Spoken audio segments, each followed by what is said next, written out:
Hello welcome to my YouTube channel. My name is Prateek Kumar Kashyap. देखिए, recent times में world के अलग अलग हिस्सों में भूकंप की काफ़ी सारी घटनाएं सामने आई हैं, जिसमें रशिया के कामचाटका पेनिनसुला में 7.8 मैग्नीट्यूड का अर्थक्वेक आया। वहीं अफगानिस्तान में 6 मैग्नीट्यूड का अर्थक्वेक देखने को मिला है। तो आज के इस वीडियो में हम यही समझने का प्रयास करेंगे कि व्हाट इज़ अर्थक्वेक, भूकंप होते क्या हैं और वाई अर्थक्वेक डेवलप्स, भूकंप की घटनाएं क्यों हमें देखने को मिलती है, या वर्ल्ड के अलग अलग हिस्सों में जो ये इतने सारे अर्थक्वेक आते रहते हैं उसके पीछे का क्या कारण है। तो अर्थक्वेक का, भूकंप का एक सिंपल सा डेफिनेशन यह होता है, shaking of the earth is known as earthquake. पृथ्वी का हिलना ही भूकंप कहलाता है। अब सवाल यह उठता है कि पृथ्वी हिलती क्यों है, वाई अर्थ शेक्स।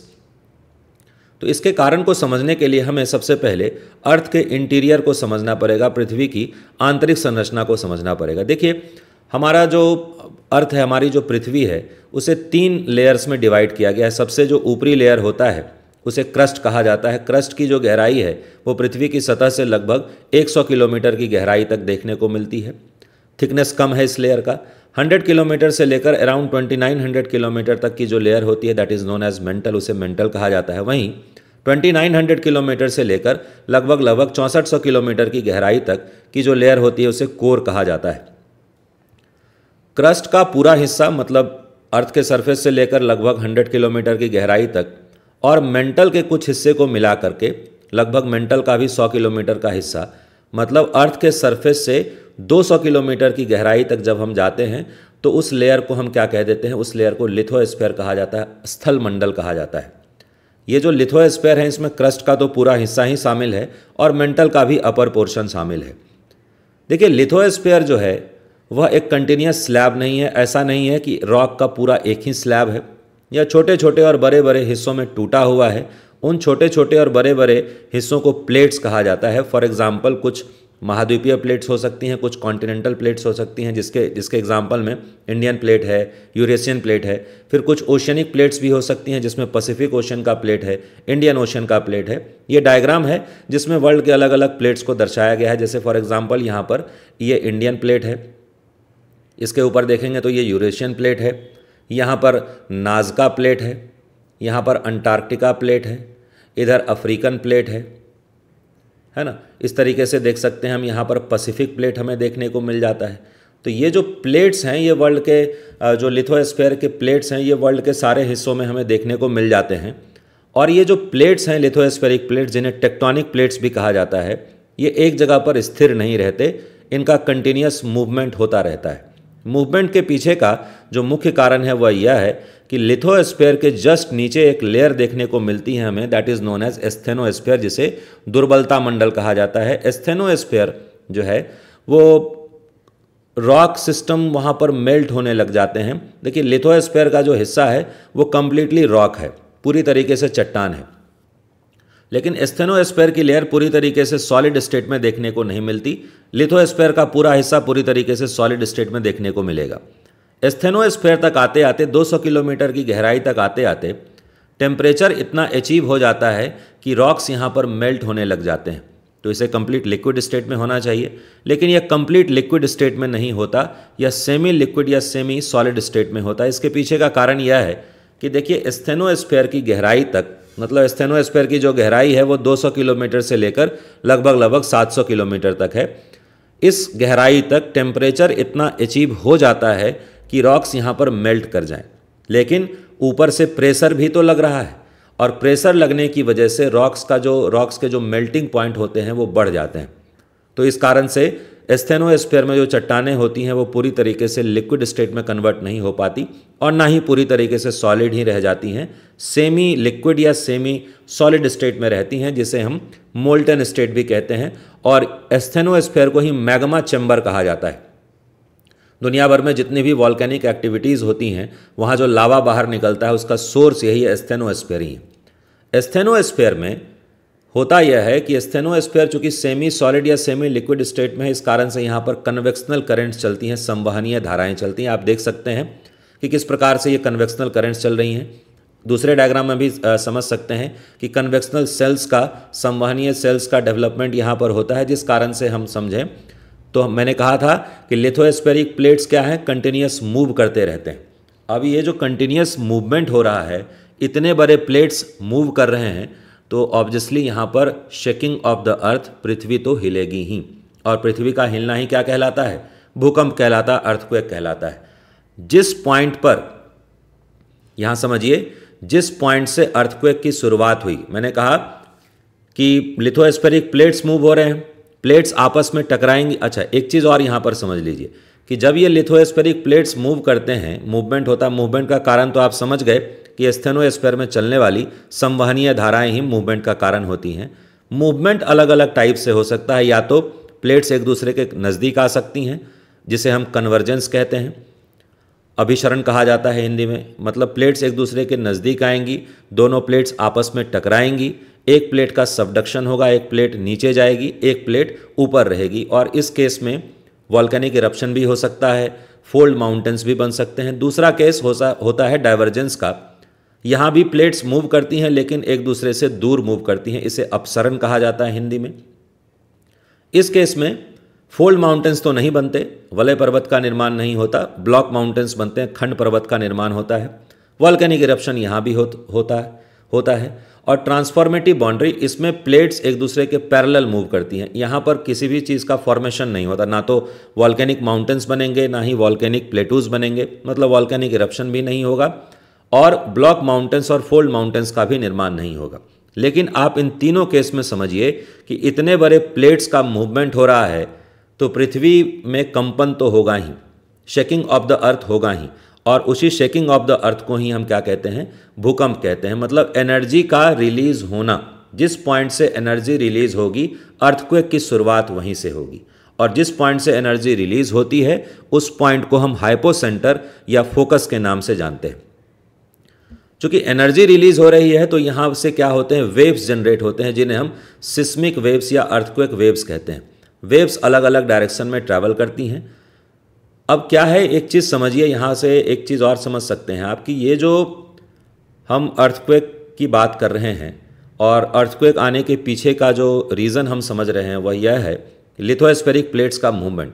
इसका मतलब जितने भी अर्थक्वेक्स हैं वो कहाँ से जनरेट होंगे, या वो अर्थ के कौन सी लेयर में जनरेट होंगे? तो वो लिथोस्फीयर में जनरेट होंगे, स्थल मंडल में ही उनका जेनेसिस होगा। तो यहाँ से क्या होता है कि रॉक्स का डिस्प्लेसमेंट हुआ, इतने बड़े प्लेट्स आपस में टकराए, रॉक्स का डिस्प्लेसमेंट हुआ, जिस कारण से एनर्जी रिलीज हुई। एनर्जी रिलीज होने की वजह से ही हम देखते हैं कि अर्थक्वेक वेव्स जनरेट होते हैं, जिन्हें सिस्मिक वेव्स भी कहा जाता है। ये अर्थक्वेक वेव्स लिथोस्फीयर में भी ट्रैवल करती हैं, और जब अर्थ के सरफेस से टकराती हैं तो यहाँ भी वेव्स जनरेट हो जाती हैं, है ना। जिस पॉइंट पर अर्थक्वेक की वेव सबसे पहले हिट करेगी पृथ्वी के सरफेस को, उस पॉइंट को हम एपीसेंटर कहते हैं। तो जिस पॉइंट से अर्थक्वेक वेव्स की शुरुआत हुई, that is known as hypocentre और फोकस, और जिस पॉइंट पर एकदम जस्ट परपेंडिकुलर, फोकस के जस्ट लंबवत या परपेंडिकुलर कौन सा पॉइंट होगा, उसे एपीसेंटर कहेंगे। तो यहाँ से हम एक चीज़ समझ सकते हैं कि लिथोस्फीयर के अंदर तो वेव्स ट्रैवल कर ही रही हैं, सिस्मिक वेव्स, लेकिन अर्थ के सरफेस पर भी ट्रैवल्स कर रही हैं। तो इस आधार पर हम यह कह सकते हैं कि अर्थक्वेक वेव्स दो टाइप की होंगी। एक टाइप की जो अर्थक्वेक वेव होगी उसे बॉडी वेव कहेंगे, जो लिथोस्फीयर में ट्रैवल करेगी। दूसरी टाइप की जो वेव होगी उसे सरफेस वेव कहेंगे, जो पृथ्वी की सतह पर ट्रैवल करेंगी। बॉडी वेव्स भी दो टाइप की होती हैं। पहला तो होता है प्राइमरी वेव्स, जिन्हें पी वेव्स भी कहा जाता है, और दूसरा होता है सेकेंडरी वेव्स, जिन्हें एस वेव कहा जाता है। देखिए, होता यह है कि वर्ल्ड में ज़्यादातर हिस्सों में किन हिस्सों में अर्थक्वेक आएगा, क्योंकि हमें लिथोस्फेरिक प्लेट्स और उनकी बाउंड्रीज़ के बारे में पता है, तो मैक्सिमम जो अर्थक्वेक के जोन्स हैं वो भी हम जानते हैं। हाँ, हम अर्थक्वेक को प्रिडिक्ट नहीं कर सकते कि अर्थक्वेक कब आएगा, लेकिन कहाँ आएगा इसकी जानकारी हमारे पास है। तो उन जगहों पर सिस्मोग्राफ क्या होता है? सिस्मिक वेव्स को स्टडी करने के लिए एक इंस्ट्रूमेंट बनाया गया है, that is known as seismograph. उसके आधार पर ही हम भूकंप के, अर्थक्वेक के मैग्नीट्यूड को, उसकी इंटेंसिटी को समझ सकते हैं, सिस्मोग्राफ को की स्टडी करके ही। तो सिस्मोग्राफ पर सबसे पहले जो वेव आकर के हिट करती है उसे ही हम क्या कहते हैं? पी वेव कहते हैं। और सिस्मोग्राफ को जब स्टडी किया जाता है तो यह देखा जाता है कि पी वेव के बाद एक और दूसरी वेव वहाँ पर आती है, जिसके कैरेक्टरिस्टिक्स में कुछ डिफरेंस देखने को मिलता है as compared to the P waves. तो उसे हम सेकेंडरी वेव कहते हैं। चूँकि पी वेव प्राइमरी वेव इस कारण से इसको कहा जा रहा है क्योंकि ये एपी सेंटर को सबसे पहले जाकर के हिट कर रही है, और उसके बाद दूसरा जो वेव यहाँ पर आता है उसे हम एस वेव्स के नाम, सेकेंडरी वेव्स के नाम से जानते हैं। और इन्हीं दोनों वेव्स की वजह से ये दोनों वेव्स जब पृथ्वी की सतह को हिट कर रही हैं, जो बॉडी वेव्स हैं, उसी कारण से क्या होता है, अर्थ के सरफेस पर भी वेव्स जनरेट होते हैं। तो यहाँ पर सरफेस वेव्स भी देखने को हमें मिलता है। तो सरफेस वेव भी दो टाइप के होते हैं, एक होता है एल वेव जिसे लव वेव कहा जाता है, और दूसरा होता है रेलिक वेव या जिसे आर वेव्स कहा जाता है।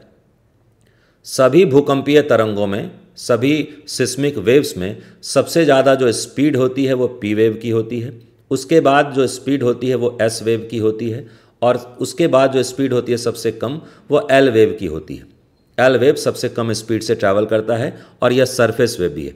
अगर इन वेव्स के कैरेक्टरिस्टिक्स को समझें, गुणवत्ता को समझने का प्रयास करें, तो पी वेव के बारे में मैंने कहा कि प्राइमरी वेव्स हैं, इसका स्पीड सबसे अधिक होता है। यह वेव जो होती है वह सॉलिड, लिक्विड और गैसियस तीनों माध्यमों में ट्रैवल कर सकती हैं। इसका जो प्रोपोगेशन पाथ होता है वो साउंड वेव की तरह होता है, इस कारण से इन्हें लॉन्गिट्यूडिनल वेव्स भी कहा जाता है, अनुदैर्घ्य तरंगें भी इनको कहा जाता है। और टू एंड फ्रो मोशन, मतलब साउंड वेव जिस तरीके से ट्रैवल करती हैं उसी तरीके से ये वेव्स भी ट्रैवल करती हैं। और इनका जो डायरेक्शन होता है, इनके पी वेव्स का जो डायरेक्शन होता है अपने प्रोपेगेशन पाथ के पैरेलल होता है। यहाँ पर एक ग्राफिकल रिप्रेजेंटेशन भी है, यहाँ पर मैं दिखाता हूँ आपको कि एक्सपेंशन होता है वेव्स का, फिर कंप्रेशन होता है। साउंड वेव्स भी इसी तरीके से ट्रैवल करती हैं। ये पी वेव्स साउंड वेव्स होती नहीं है, लाइक साउंड वेव्स यहाँ पर लिखा गया है कि पी वेव्स साउंड वेव्स की तरह होती हैं। वहीं एस वेव्स की बात करें तो एस वेव जो होता है उन्हें सेकेंडरी वेव्स भी कहा जाता है। इसका जो स्पीड है वो पी वेव की तुलना में कम होता है, यह केवल सॉलिड मीडियम से होकर ट्रैवल कर सकती है। और इसका जो प्रोपेगेशन पाथ होता है लाइट वेव की तरह होता है, इसे ट्रांसवर्स वेव या अनुप्रस्थ तरंगे भी कहा जाता है। लाइट वेव्स होती नहीं हैं, लाइट वेव की जैसी होती हैं, क्योंकि ट्रैवल का जो पाथ है वो लाइट वेव के जैसा है, इस कारण से सेकेंडरी वेव को लाइट वेव्स या ट्रांसवर्स वेव्स कहा जाता है। यहाँ पर आप समझिए कि लाइट वेव जो है वो ट्रफ और क्रेस्ट बना करके चलती हैं, तो इस कारण से चूँकि एस वेव का भी प्रोपेगेशन पाथ यही होता है, इस कारण से इसको लाइट वेव्स कहा जाता है।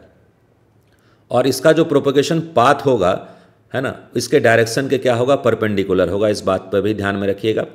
और तीसरा होता है लव वेव या एल वेव्स जिनको कहा जाता है। इसका जो स्पीड होता है वो सेकेंडरी वेव की तुलना में कम होता है, सरफेस वेव है ना, और इसका जो वेवलेंथ होता है वो काफ़ी ज़्यादा होता है, फ्रीक्वेंसी काफ़ी लो होती है, इसका एम्पलीट्यूड भी काफ़ी हाई होता है। और यहाँ पर हम समझें कि तो सिस्मोग्राफ पर सबसे लास्ट में यही वेव पहुँचती है, क्योंकि आप समझ सकते हैं कि स्पीड इसका सबसे कम है। लेकिन अच्छा, इसका जो प्रोपेगेशन पाथ होगा वो हॉरिजॉन्टल और साइड बाय साइड होगा। और जो रेलिक वेव होती हैं ये भी सरफेस वेव का ही टाइप है, इसका पाथ एलिप्टिकल होता है, रोलिंग करके चलती हैं ये। तो जब हम पी वेव और एस वेव की बात करते हैं, उसका जो प्रोपेगेशन पाथ है और स्पीड को हमने समझा, लेकिन सबसे अधिक डिस्ट्रक्शन कौन सी वेव से होगा, सबसे अधिक डिस्ट्रक्शन होगा एल वेव से, लव वेव से, जो सरफेस पर चलेंगी। क्योंकि इसका स्पीड कम है, सरफेस पर चल रही हैं, इस कारण से डिस्ट्रक्शन की जो कैपेबिलिटी है वो एल वेव की सबसे अधिक होगी एज कंपेयर टू पी और एस वेव की तुलना में। पी का स्पीड सबसे ज़्यादा है, एस का स्पीड पी से कम है और एल का स्पीड सबसे कम है, लेकिन जो डिस्ट्रक्शन की कैपेबिलिटी है वो एल वेव की सबसे ज़्यादा होती है। अभी थोड़ी देर पहले मैंने कहा था आपसे कि एक इंस्ट्रूमेंट होता है जिसे सिस्मोग्राफ कहा जाता है, इस पर ही अर्थक्वेक की वेव्स को स्टडी किया जाता है। देखिए, आपने सुना होगा, अभी स्लाइड में भी फर्स्ट स्लाइड में हमने यही बताया था आपको कि रशिया में 7.8 रिक्टर स्केल का और अफगानिस्तान में 6 रिक्टर स्केल का भूकंप देखने को मिला है। तो ये जो रिक्टर स्केल है, यह देखिए दो टाइप के स्केल्स को यूज़ किया जाता है जब हम अर्थक्वेक वेव्स की स्टडी की बात करते हैं। तो उसमें एक होता है रिक्टर स्केल जो अर्थक्वेक की मैग्नीट्यूड को बताता है, जैसे 7.8 और 6 मैग्नीट्यूड की बात कर रहे थे, और दूसरा एक होता है मर्केली स्केल, यह अर्थक्वेक की इंटेंसिटी को बताता है कि किस लेवल का डिस्ट्रक्शन हुआ है। तो ये दो टाइप के स्केल अर्थक्वेक को स्टडी करने के लिए हम लोग यूज़ करते हैं। और थोड़ी देर पहले मैंने इसी वीडियो में आपसे एक और बात कही थी कि वर्ल्ड के कुछ ऐसे रीजन्स हैं जहाँ पर हमें पता है कि अर्थक्वेक की पॉसिबिलिटी है ना डेवलप होती रहती है, आए समय अर्थक्वेक आता रहता है। इस रीजन को हम पैसिफिक रिंग ऑफ फायर कहते हैं। आप यहाँ पर समझ सकते हैं कि रूस के कामचाटका पेनिनसुला में, यहाँ पर आप देखिएगा रशिया का ये जो कामचाटका पेनिनसुला है, यहाँ पर रिसेंट में अर्थक्वेक की एक्टिविटी देखने को मिली। जापान में आए दिन अर्थक्वेक आता रहता है, भूकंप आता रहता है, तो यहाँ पर आप देख सकते हैं। तो ये यहाँ पर प्लेट की बाउंड्रीज़ हैं, और चूँकि प्लेट की बाउंड्रीज़ हैं, हमने कहा कि प्लेट बाउंड्री पर ही कन्वर्जेंस और डाइवर्जेंस होता है, और कन्वर्जेंस और डाइवर्जेंस की वजह से इतने बड़े प्लेट्स का मूवमेंट हो रहा है, उस कारण से तो भूकंप की घटना होगी ही। तो आज के इस वीडियो में हमने यही समझने का प्रयास किया कि वर्ल्ड के अलग अलग रीजन्स में अर्थक्वेक आते क्यों हैं, टेक्टोनिक प्लेट्स क्या होती हैं और उनका मूवमेंट क्यों होता है। अगर आपको वीडियो अच्छा लगा हो तो कमेंट करके ज़रूर बताइएगा। इसी प्रकार और वीडियो को लाइक भी ज़रूर कीजिएगा, और इसी प्रकार के इन्फॉर्मेटिव वीडियोज़ के लिए आप चैनल को सब्सक्राइब भी कर सकते हैं।